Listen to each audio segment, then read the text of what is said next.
I'm standing in a glass-walled conference room, and my hands are shaking so bad I have to hold my coffee cup with both of them because sitting across from me in a chair she doesn't know is about to become the worst seat of her life is the woman who stole my fiancé 3 years ago. Her name is on my new hire packet. Her employee ID is now under my department. And in exactly 4 minutes, I'm going to open my laptop, pull up her performance file, and she is going to realize that the new VP of Operations, the one HR just introduced as Miss Reyes, is me. She hasn't looked up yet. She's too busy scrolling her phone, probably texting the same man she promised she'd never speak to again after what she did to get him. I used to think revenge was something you planned, something with a spreadsheet and a countdown. Turns out sometimes revenge just walks into a conference room wearing a lanyard with your name on it, and all you have to do is let her see it. She looks up, and I watch 3 years of her smug, guilt-free life collapse in real time. But that's not even the part that's going to shock you, because what happens over the next 6 months at that company, I never planned it. I never saw it coming. Neither did she. Hey, welcome back. If you're new here, I tell true relationship stories, the kind where the betrayal runs deep and the payback runs deeper. I'm going to walk you through exactly how this happened, from the night I met him to the night she took him to the day fate handed me her career on a silver platter. Before we get into it, subscribe now because this story has a twist around the 1 hour mark that people in the comments are still talking about. I'm talking full breakdown, corporate sabotage she brought on herself, and an ending that even I didn't see coming while I was living it. I promise you, this gets so much worse before it gets better. Let's start from the beginning. My name's not going to matter much in the story. What matters is what happened to me. So let's just say I'm Claire, and back then I was 29 years old, working my way up the ladder at a mid-sized logistics company in Ohio, and I was about to meet the man I thought I was going to marry. His name was Daniel. We met at a mutual friend's engagement party of all places, which in hindsight is almost funny. 2 people meeting at someone else's happy beginning, only for hours to end in someone else's happy beginning too. He was charming in that low-key, doesn't try too hard way. Good listener, remembered small details about what I said 3 conversations ago. My coffee order, my sister's dog's name, the fact that I hated cilantro. He asked follow-up questions like he actually wanted the answers. My friends adored him. My mom adored him even more, which, if you know moms, is basically a legal contract. Our first year together was easy in a way that almost made me suspicious of it. We moved at a comfortable pace. He met my parents at Thanksgiving. I met his at Christmas. We took a trip to Colorado that summer, just the 2 of us. And I remember standing on a ridge somewhere outside Boulder, thinking, this is it. This is the person. We dated for 2 years before he proposed. It was a Tuesday, which he thought was funny, so you'll never forget it's just an ordinary day when the extraordinary happens, he said. I cried. I said yes so fast I embarrassed myself. He'd asked my dad's permission a week earlier, which felt old-fashioned in a sweet way. I didn't know yet that it also meant he was capable of planning something carefully behind my back. I just didn't know yet what that skill would eventually be used for. For a while, life was good. We were planning a wedding. We'd picked a venue, this old restored barn about 40 minutes outside the city, string lights, the whole thing. I had a Pinterest board with 200 pins. I had a maybe dress and a definitely dress. I'd started addressing invitations in the evenings while he watched football, both of us on the same couch, both of us, I thought, building the same future. And that's when Vanessa came into the picture. Vanessa was Daniel's new coworker. He'd just switched jobs to a marketing firm downtown, and Vanessa was on his team. Sharp, funny, the kind of woman who commands a room the second she walks into it. I met her exactly once at a work happy hour Daniel invited me to about 4 months before the wedding. She was warm to my face, complimented my ring, told me Daniel never shuts up about you at the office. I believed her. Why wouldn't I? He talked about her a lot after that, though, now that I think back on it. Vanessa killed it in the client pitch today. Vanessa's the only one who gets my sense of humor at that place. Vanessa thinks I should go for the promotion. Little mentions threaded casually into conversations about his day, the way you'd mention any coworker. At first, I didn't think anything of it. I want to be honest with you about that, because a lot of these stories make the narrator sound like she saw it coming from day one. I didn't. I trusted him. That's not a character flaw. That's just what trust looks like before someone breaks it. But there were signs, small ones, the kind you only recognize once you know what you're looking for. He started working later, not dramatically later, 20 minutes here, an hour there. He'd take calls in another room. Work stuff, boring, he'd say, closing the door behind him. His phone, which used to sit face up on the coffee table, started living face down, and then started living in his pocket at all times, even at home, even in the shower, propped on the sink where he could hear it buzz. He got a new gym schedule that somehow always lined up with late nights at the office. He started caring about his appearance in a way he hadn't before. New haircut, a couple new shirts, a sudden interest in cologne he'd never worn in the 2 years I'd known him. I remember asking him once, half joking over dinner, should I be worried about Vanessa? And he laughed, this genuine, easy laugh, the kind that used to make me feel safe, and said, Claire, she's engaged, relax. She was engaged. That detail is going to matter a lot in a minute. 6 months before our wedding was supposed to happen, Daniel told me he needed a guy's trip with some old college friends, 4 days in Charleston. I dropped him off at the airport myself, hugged him at the curb, told him to have fun, to send pictures, to not let his buddy Kyle talk him into anything stupid. He did send pictures, beautiful ones. Beaches, a rooftop bar, a group of guys I recognized from his Instagram, all raising glasses at some restaurant with string lights, not unlike the ones I had picked for our own wedding. Everything checked out. Nothing about those photos gave me a single reason to doubt him. Except it didn't check out because I found out almost a year later that Vanessa's girls' trip that same week was Charleston too. Same 4 days, same city, population roughly 150,000 people, and somehow out of every beach town on the East Coast, they'd both ended up there at exactly the same time, completely coincidentally according to him, for the rest of our relationship. I want to tell you about the engagement party toast Daniel gave for one of his groomsmen about 4 months before our own wedding was supposed to happen, because it's a moment I've replayed 100 times since. He stood up, glass in hand, and talked about what it meant to build a life with someone you actually truly choose, not out of convenience, not out of momentum, but because you can't picture your life any other way. I remember crying a little, thinking he was talking about us. He wasn't. But what happened next, I never saw coming. Here's how I found out, and I want to walk you through it slowly because this is the part people always ask me about. It was a Sunday morning, 6 weeks before the wedding. I was at Daniel's apartment. We hadn't moved in together fully yet, still finishing up the lease on my place. And I was making coffee while he was in the shower, humming to myself, thinking about seating charts of all things.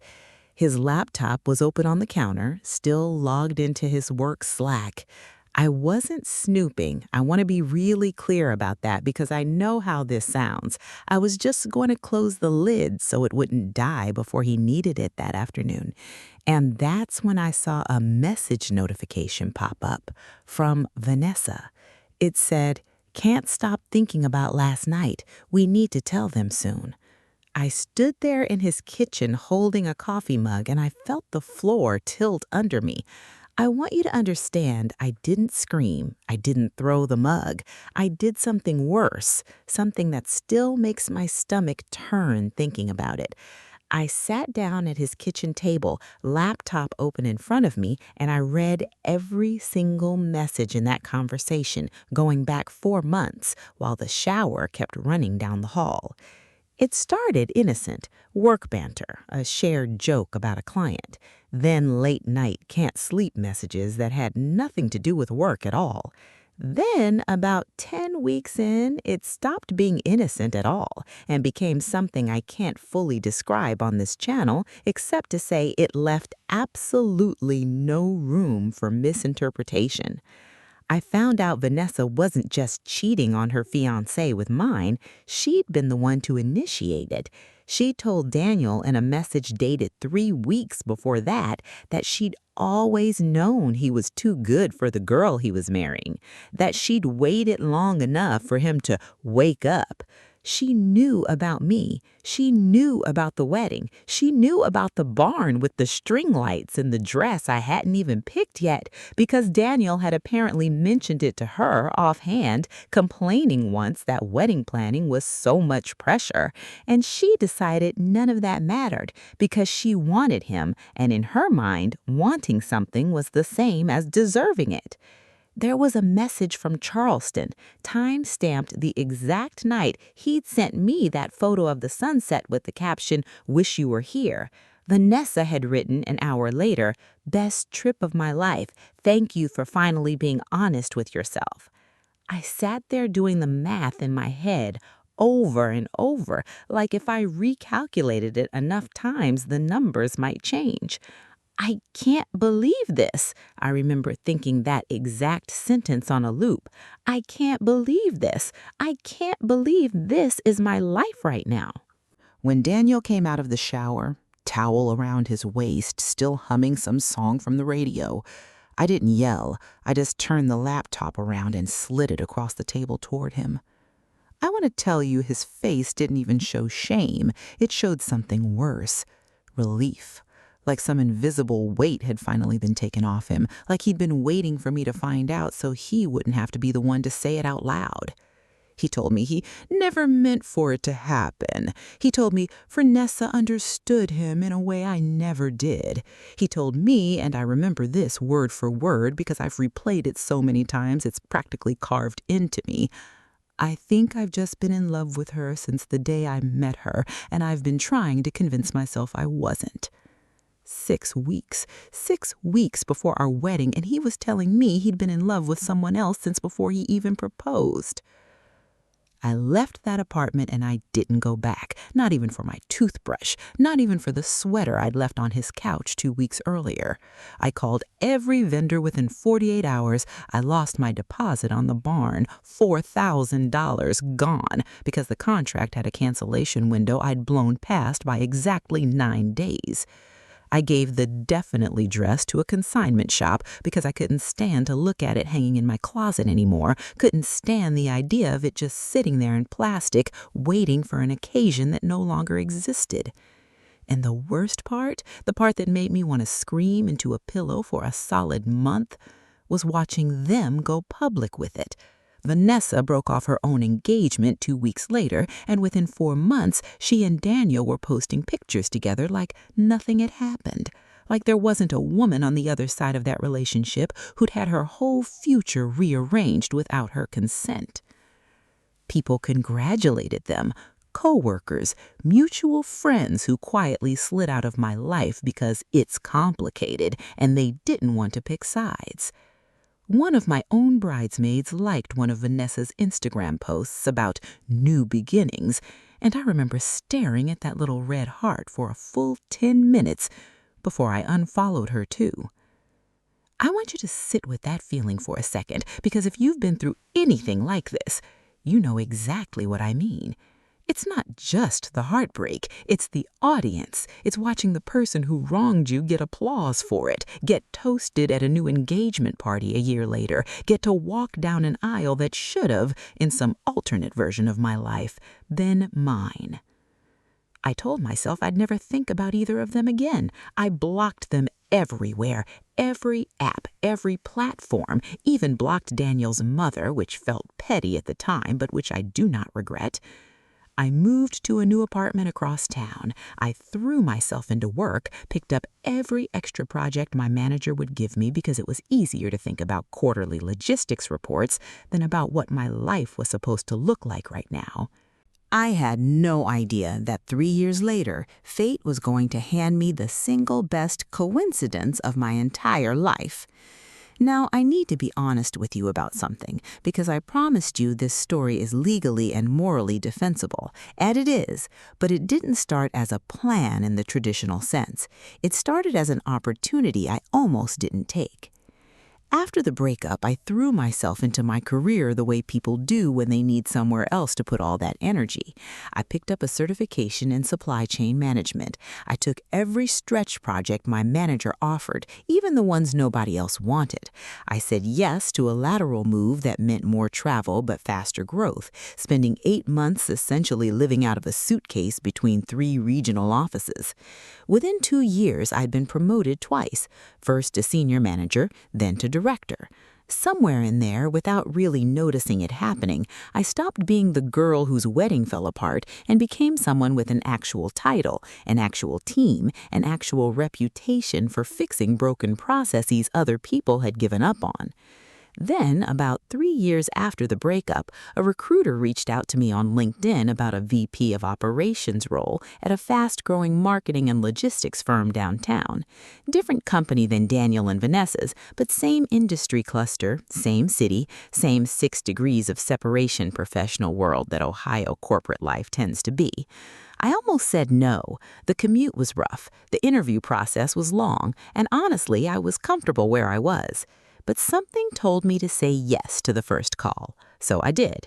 I want to walk you through the interview process because this is where the story takes its first real turn. Round 1 was a 45-minute phone screen with an internal recruiter, mostly logistics, salary expectations, availability, basic background. Round 2 was a panel with 3 directors, heavy on case studies, the kind where they hand you a broken supply chain scenario and watch how you think out loud. Round 3, the final round, was supposed to be a culture fit conversation with the department I'd be overseeing, plus a sit-down with the outgoing VP who was retiring after 11 years with the company. Nowhere in that process did anyone mention names of the team I'd be managing. That's actually pretty normal for VP-level hiring. You don't usually meet your direct reports' names until you're deep into the process or already signed, because companies don't want internal drama leaking before an offer is even extended. And honestly, most candidates don't ask for an org chart with names attached until they've already accepted. So I accepted the job without knowing.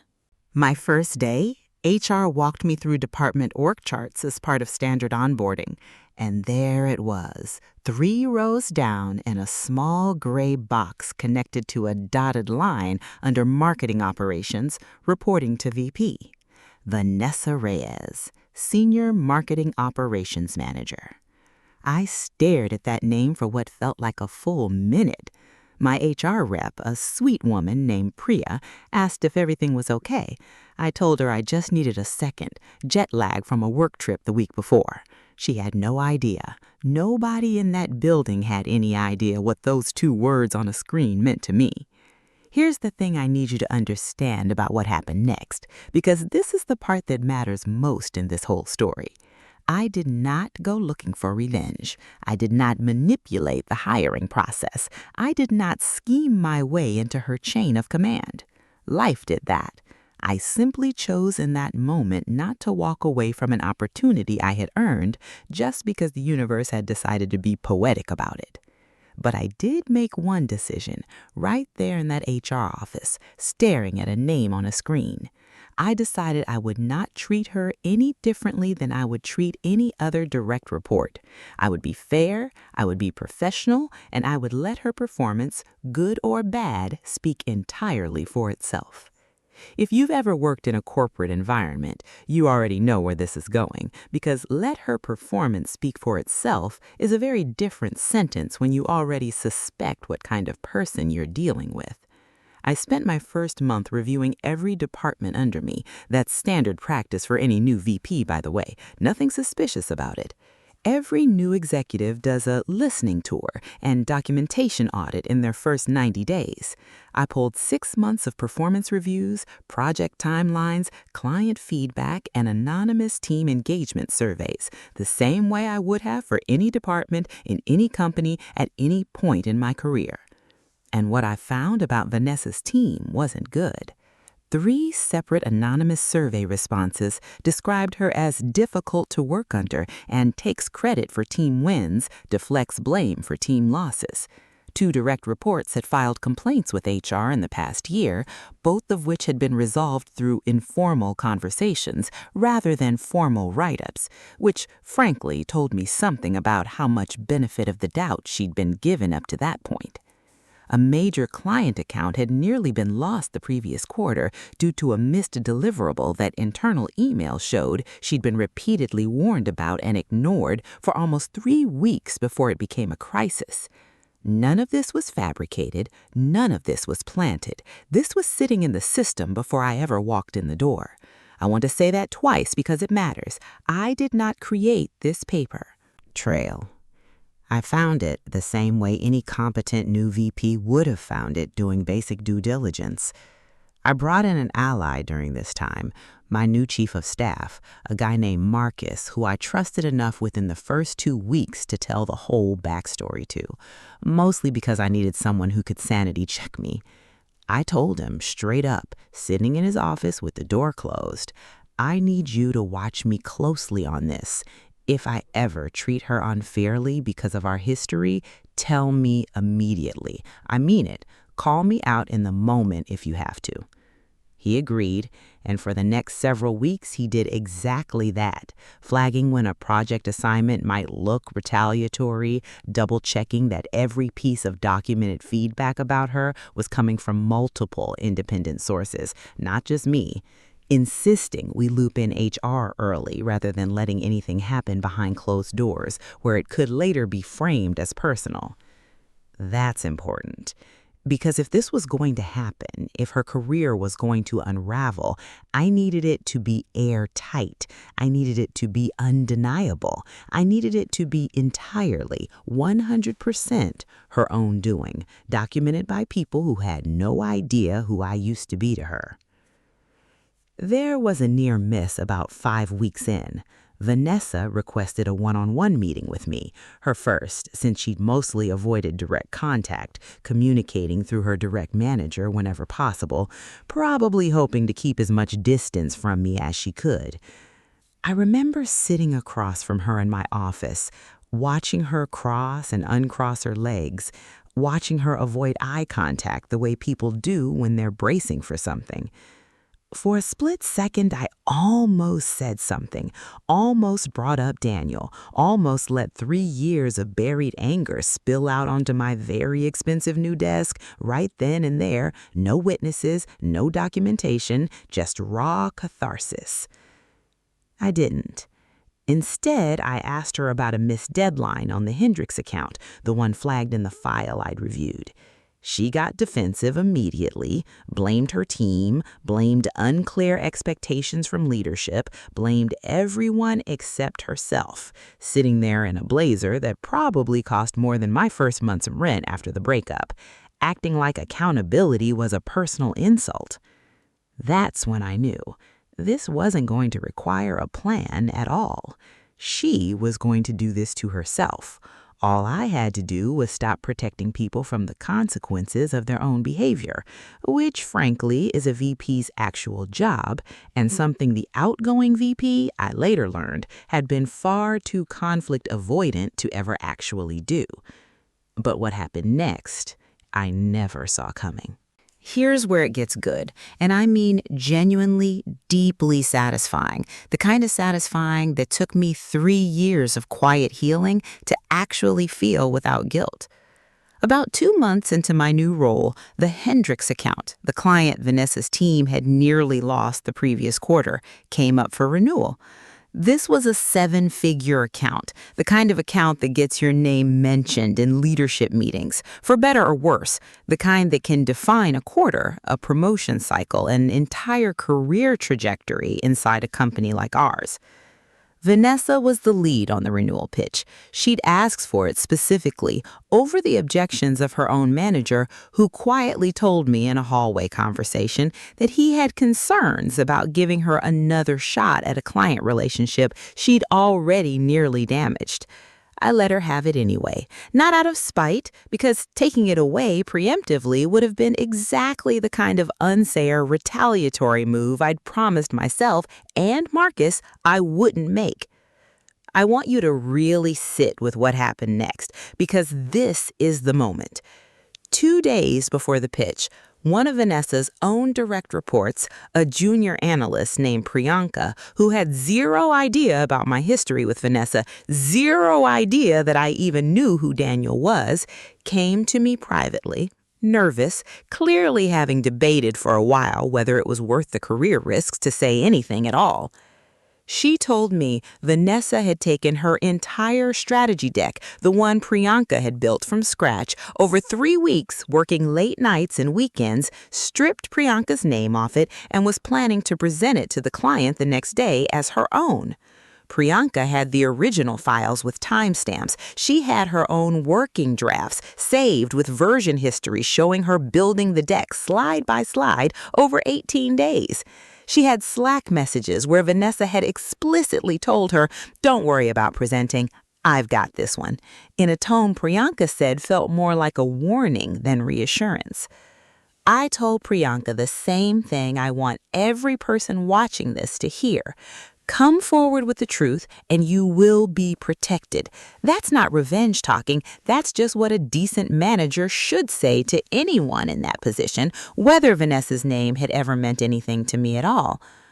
The day of the pitch, I sat in on the client call, something VPs occasionally do for major accounts, so this raised zero suspicion. And in fact, the client seemed pleased that leadership was showing up in person for a renewal this size. Vanessa presented Priyanka's work flawlessly, confidently, like it had always been hers, clicking through slides she hadn't built with the ease of someone who'd clearly rehearsed.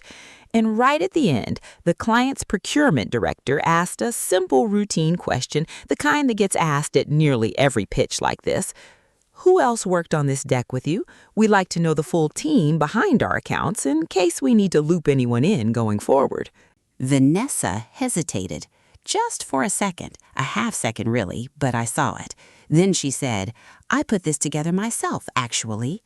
That's when I spoke up, calmly, professionally. No raised voice, no drama, nothing that would have looked out of place to anyone in that room who didn't know what I knew. I said, "Actually, I'd love to give credit where it's due. Priyanka led the strategy build on this one. She's been instrumental to this account, and I think it's important our clients know the real team behind the work." And I looked directly at Vanessa when I said it. You could feel the temperature of the room drop through the screen. After the call ended, I asked Vanessa to stay behind in the conference room. I didn't yell, I didn't bring up Daniel, didn't bring up Charleston, didn't bring up a single thing from 3 years ago. I simply laid the Slack messages on the table, the ones Priyanka had shared, the ones showing Vanessa excluding her from presenting, and asked her to explain herself. She couldn't. She tried, something about streamlining the presentation and not wanting to overwhelm the client with too many voices, but the excuses fell apart the second I asked her why she'd told the client, on record, that she'd built it herself. Now, normally, taking credit for a junior employee is a serious offense, but it's usually a written warning situation on a first documented incident, not automatically a termination. I want to be honest about that because I promised you this stays realistic and defensible. I followed the HR process I would have followed for anyone, looping in Priya from HR that same afternoon, letting her run point on the formal investigation rather than handling it myself. Except this wasn't a first incident. When HR pulled the file, the same file with 2 prior unresolved complaints from other direct reports about credit stealing, informally handled and quietly buried by the outgoing VP, who preferred not to deal with conflict, the pattern was undeniable. Combined with the missed deliverable history on the same account, and now a documented instance of actively misrepresenting authorship to a paying client, HR's own recommendation, independent of me, entirely their call, was termination for cause. I sat in that meeting. I watched HR walk her through it, watched her offer the same defensive excuses she'd given me weeks earlier about the Hendricks deadline, watched 3 years of unchecked entitlement finally catch up to her in a windowless conference room at the hands of a system that had nothing to do with revenge and everything to do with consequences she'd been avoiding since long before I ever walked in that door. Here's the twist, though, the one I promised you. About a week after Vanessa was let go, I got a call from a number I didn't recognize. I almost let it go to voicemail. It was Daniel. He'd heard, through mutual friends still connected to both of us, what happened, and he wasn't calling to defend her. He was calling to tell me that things between them had been falling apart. For months, long before the termination, ever since she'd left her old firm actually, that the same entitlement, the same "the rules don't apply to me if I want something badly enough" attitude that made her comfortable stealing him from me 3 years earlier had eventually turned on him too. He said living with someone who needs to win every argument, take credit for every shared success, and never once say she was wrong had worn him down in ways he hadn't expected.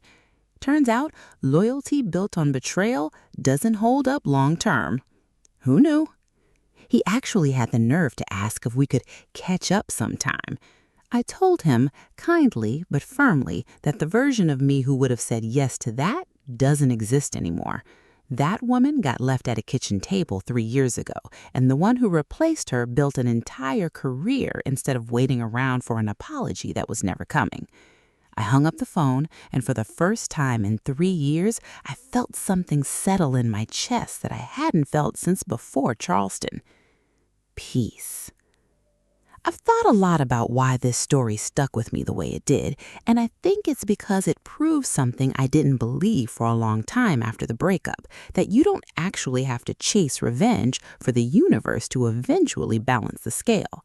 Sometimes the most powerful thing you can do is just keep building your life, keep showing up, keep becoming someone your past couldn't have predicted, and let the people who hurt you collide with the consequences of who they've always been.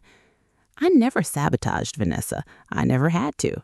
I just stopped being willing to protect people, including myself 3 years earlier, from the truth.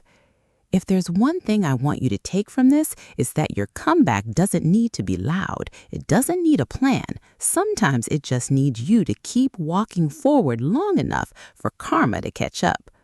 So let me know down in the comments, what would you have done in that conference room? Would you have said something the second you recognized her name?